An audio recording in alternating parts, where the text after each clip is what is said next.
अगर मैं आपसे कहूं कि मोदी जी ने कुछ कहा और योगी आदित्यनाथ ने वो करने से मना कर दिया तो क्या आप यकीन करेंगे? राजनीति में हायरार्की एक सदियों पुराना नियम है और इसका उल्लंघन न आज होता है न पहले होता था। और उल्टे मैं तो एक ऐसे इंसान की बात कर रहा हूं जिसकी जुबान अपने वक्त में पत्थर की लकीर कहलाती थी। वो ऐसा दौर था जब जवाहर भारत था और भारत जवाहर। ऐसे में भला ऐसा क्या हुआ कि किसी राज्य के मुख्यमंत्री ने प्रधानमंत्री जवाहरलाल नेहरू की बात रखने से इनकार कर दिया? नमस्कार, मैं हूं आशुतोष झा और आप देख रहे हैं नवगुरु टीवी। आइए एक कहानी सुनाता हूं। 15 जुलाई 1960 उत्तर प्रदेश की राजधानी लखनऊ से लगभग 15 किलोमीटर दूर सरोजनी नगर गांव के ग्रामीण परिवेश में एक स्कूल की बुनियाद रखी गई। अपनी तरह की एक अनोखी ये पहल थी और स्कूल के विचार की परिकल्पना जो है वो उत्तर प्रदेश के तत्कालीन मुख्यमंत्री डॉक्टर संपूर्णानंद ने की थी। एक अनुभवी स्वतंत्रता सेनानी और एक चतुर राजनीतिज्ञ होने के साथ साथ डॉक्टर संपूर्णानंद एक विद्वान व्यक्ति थे। वो देख पा रहे थे कि देश के सबसे अधिक आबादी वाले राज्य का सशस्त्र बलों के अधिकारी क्लास में बहुत कम प्रतिनिधित्व था, ऑफिसर्स बहुत कम थे यूपी के। यूपी सैनिक स्कूल की स्थापना सैन्य अधिकारियों की मदद से जो सिलेक्टेड छात्र हैं उनको एक कंसेशन पे, एक रियायत पे गुणवत्ता वाली शिक्षा प्रदान करके एनडीए के लिए एक नर्सरी और फीडर संस्थान के रूप में कार्यात्मक बनाने के लिए की गई थी। स्कूल को यूपी सरकार के सामान्य प्रशासन विभाग के तहत एक विशेष संस्थान के रूप में स्थापित किया था और लेफ्टिनेंट कर्नल एचआरएच डेनियल इसके संस्थापक प्राचार्य यानी फाउंडिंग प्रिंसिपल बने। स्कूल ने जुलाई 1960 से शुरू होने वाले अपने पहले कार्यकाल के लिए 7वीं कक्षा में 50 कैडेटों को प्रवेश दिया। स्कूल के पहले कैडेट थे स्कूल नंबर 1 वाईपी सिंह। इस संस्थान के कैडेट्स का पहला बैच जुलाई 1963 में शुरू हुए एनडीए 30th कोर्स 30वें कोर्स में शामिल हुआ और इस कार्यक्रम को स्कूल में पहली गोल्डन नाइट के रूप में मनाया गया। लेफ्टिनेंट कर्नल डेनियल के सेवानिवृत्त होने के बाद स्कूल का शासन एक बहुत ही गतिशील अधिकारी लेफ्टिनेंट कर्नल बी के दास के हाथों में चला गया। मामलों के टॉप पर उनके आगमन के साथ स्कूल को यूपी सरकार के सामान्य प्रशासन विभाग से नवगठित यूपी सैनिक स्कूल सोसाइटी में स्थानांतरित कर दिया गया, जिसमें उत्तर प्रदेश के मुख्यमंत्री इसके बोर्ड ऑफ गवर्नर्स के अध्यक्ष थे। इस मॉडल की सफलता और सरलता को देखते हुए तत्कालीन प्रधानमंत्री पंडित जवाहरलाल नेहरू ने डॉक्टर संपूर्णानंद से कहा कि वो इस मॉडल को केंद्र सरकार से साझा करें ताकि भारत भर में सैनिक स्कूल खुल सके और केंद्र सरकार उनकी जो है कार्य प्रणाली की देखरेख करे। संपूर्णानंद ने साफ इनकार कर दिया, ये कहते हुए कि उत्तर प्रदेश मुद्दत से और राज्यों के मुकाबले जनसंख्या में ज्यादा होने के बावजूद अपने हिस्से का अफसर सेना में नहीं भेज पा रहे क्योंकि केंद्र सरकार ने इस पर ध्यान नहीं दिया था।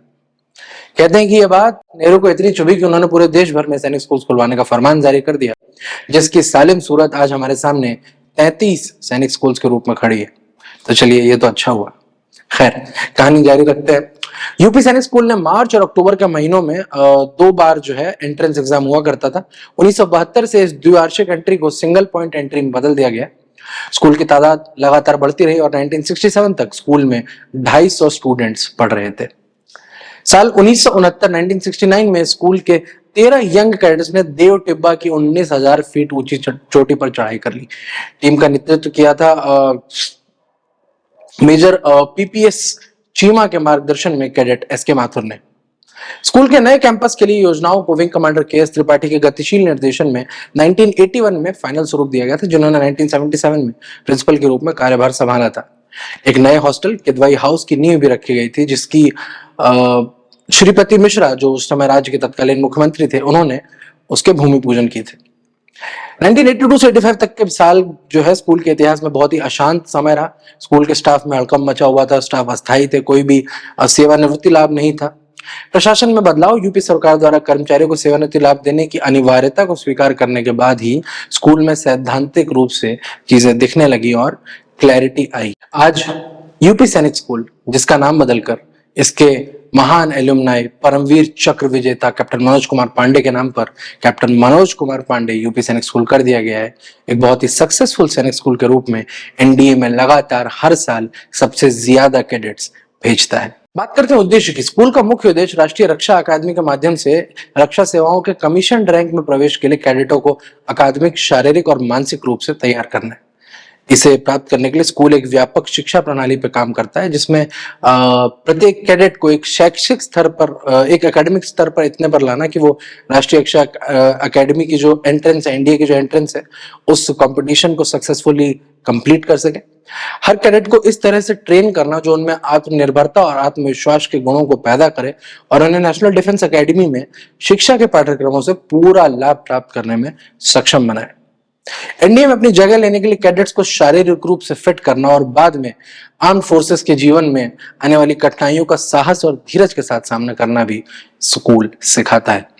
सभी कैडेट्स को ट्रेनिंग प्रदान करना ताकि वो राष्ट्रीय भावना के अनुरूप किसी भी समाज में आत्मविश्वास के साथ आचरण कर सके और भारत के ईमानदार और बहुमूल्य नागरिक बनकर एक उद्देश्यपूर्ण जीवन जीने के लिए सभी कैडेट्स में वफादारी, देशभक्ति, व्यक्तिगत और कॉर्पोरेट जिम्मेदारी की भावना भी स्कूल संचार करता है। अगर हम प्रवेश प्रक्रिया की बात करें तो स्कूल में प्रवेश साल में एक बार अप्रैल के महीने में केवल 7वीं और 9वीं कक्षा में किया जाता है और स्कूलों से अलग बाकी स्कूल्स में 6th में एडमिशन होता है। यूपी सैनिक स्कूल में 7th और 9th में एडमिशन होता है। कैंडिडेट्स के चयन के लिए रिटन एग्जाम आमतौर पर हर साल जनवरी में आयोजित की जाती है। परीक्षा की जो एग्जैक्ट डेट्स है वो स्कूल की वेबसाइट पर ही अधिसूचित किया जाता है। इसका सैनिक स्कूल सोसाइटी से कोई लेना देना नहीं है। इनफैक्ट आवेदन पत्र भी केवल स्कूल की वेबसाइट www.upsainicSchool.org के माध्यम से ही ऑनलाइन भरी जाती है। इसके लिए एलिजिबिलिटी ये है कि कैंडिडेट के पिता को उत्तर प्रदेश का मूल निवासी होना चाहिए। जिस साल एडमिशन की मांग की गई उस साल की 2 जुलाई को 10.5 से अधिक और 13 वर्ष से कम आयु वाले मेल कैंडिडेट से क्लास 7th में अप्लाई कर सकते हैं और 9th में एप्लीकेशन के लिए 12.5 से 15 साल के बीच में उम्र होनी चाहिए कैंडिडेट की। इसके साथ ही 7वीं और 9वीं में प्रवेश के लिए आपको किसी मान्यता प्राप्त स्कूल से 20 मई से पहले 6ठी और 8वीं से क्रमशः उत्तीर्ण होना चाहिए।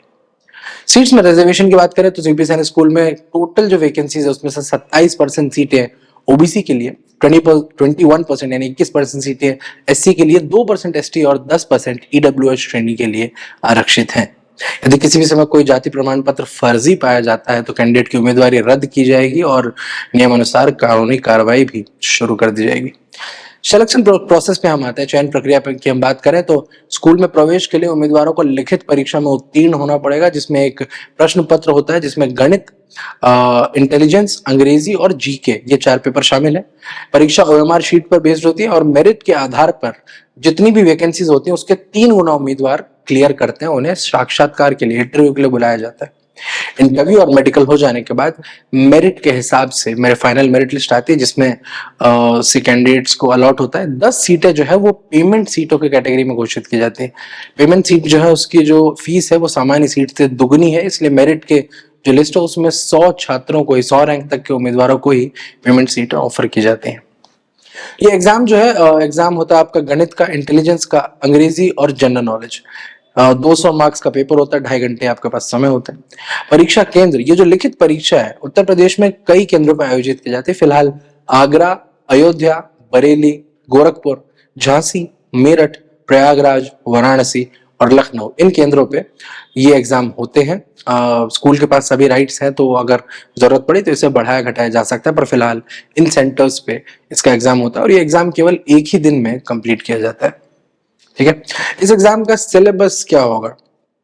देखिए भाई, जो नॉर्मल पैटर्न चल रहा है उसी हिसाब से लिखित परीक्षा का जो मानक है वही कंपैरेटिवली अगर आप देखें तो क्लास 7th के लिए उत्तर प्रदेश बोर्ड या फिर सीबीएसई या फिर आईसीएसई का जो है 6th या 7th का जो सिलेबस है उसको मानक माना जाए। उसी तरह 9th में एडमिशन के लिए 8th क्लास के सिलेबस को बेस कंसिडर किया जाए। रिजल्ट जो है वो लिखित परीक्षा का जो रिजल्ट है, रिटन एग्जाम का रिजल्ट, वो स्कूल की वेबसाइट www.upsainicSchool.org पे और स्कूल नोटिस बोर्ड पर भी प्रदर्शित किए जाते हैं। इंटरव्यू का प्रोसेस जैसे कि मैंने बताया, लिखित परीक्षा में क्वालिफाई करने वाले उम्मीदवारों को सिलेक्शन बोर्ड द्वारा कैप्टन मनोज कुमार पांडे यूपी सैनिक स्कूल में इंटरव्यू लिया जाता है। इंटरव्यू के बाद मेडिकल फिटनेस को क्लियर करना और उसे पास करना जो है हर कैंडिडेट के लिए आवश्यक है। अगर उसे सेलेक्ट किया गया तो अगर वो मेडिकली फिट नहीं है तो उन्हें दाखिला नहीं मिलेगा। इस प्रोसेस के अंत में एक मेरिट लिस्ट तैयार की जाती है और उम्मीदवारों को मेरिट लिस्ट में उनके प्लेसमेंट, उपलब्ध सीट्स की संख्या और मेडिकल फिटनेस के अनुसार एडमिशन दिया जाता है। तो कैंडिडेट्स को फाइनली अगर आप हम एक उसमें देखें तो ये तीनों चीजें पास करनी पड़ती हैं और साथ के साथ लिखित परीक्षा, इंटरव्यू या फिर मेडिकल के संबंध में जो है सारी व्यवस्थाएं वो भी खुद करनी होंगी। किसी भी परिस्थिति में उम्मीदवारों को या उनके माता पिता, गार्जियंस, रिश्तेदार या दोस्तों को स्कूल के किसी अधिकारी या उम्मीदवारों से जुड़े किसी भी अन्य व्यक्ति से संपर्क करने की अनुमति नहीं है। ऐसा करने का कोई भी प्रयास जो है वो उम्मीदवार को अयोग्य यानी नॉट फिट फॉर एडमिशन घोषित कर देगा। इसके अलावा एक एग्रीमेंट जो कि स्पेशल है इस सैनिक स्कूल के साथ वो ये है कि हर कैडेट के माता पिता या फिर गार्जियन को इस एग्रीमेंट पर एक समझौता होगा, साइन करना होगा कि यदि उनका बच्चा संघ लोक सेवा आयोग की एनडीए मतलब संघ लोक सेवा आयोग द्वारा यूपीएससी द्वारा किए गए एनडीए प्रवेश परीक्षा में शामिल नहीं होता है या फिर परीक्षा देकर अगर उसका सिलेक्शन हो जाए और वो एनडीए ज्वाइन नहीं करता है तो अपने बेटे और या फिर वार्ड पर स्कूल में रहने के दौरान खर्च हुई पूरी राशि जो है ये आपको वापस करनी होगी। ये स्थिति तब भी अप्लाई करती है जब वो किसी मिडिल स्टेज पर यानी 12th से पहले अपनी स्वेच्छा से विद्यालय छोड़ देते हैं। तो ये एक अलग चीज है जो इसमें जुड़ी हुई है। तो ये थी कहानी कैप्टन मनोज कुमार पांडे उत्तर प्रदेश सैनिक स्कूल की। साल 1960 से शुरू हुई ये कहानी आज भी बदस्तूर चल रही है और हर साल ढेर सारे कैडेट्स एनडीए और आईएनए में भेज रही है। इसके अलावा यहाँ से निकले हुए कैडेट्स बाद में आईएमए, ओटीए जैसे तमाम वर्टिसेस के थ्रू भारतीय सेना में पहुंच रहे हैं, सिविल में एक अच्छी जॉब्स पर, अच्छी पोजीशंस पर पहुंच रहे हैं और अपने अल्मा मेटर और देश का नाम रोशन कर रहे हैं। तो दोस्तों ये थी हमारी वीडियो यूपी सैनिक स्कूल पर। उम्मीद है आपको पसंद आई होगी। अगर आई तो आप इसे लाइक करना ना भूलें, इसको ज्यादा से ज्यादा लोगों तक फैलाएं ताकि ये बात पहुंच सके। और हमेशा की तरह याद रखें, सैनिक, मिलिट्री, नवोदय की तैयारी यहीं से शुरू। नवगुरु। धन्यवाद। जय हिंद।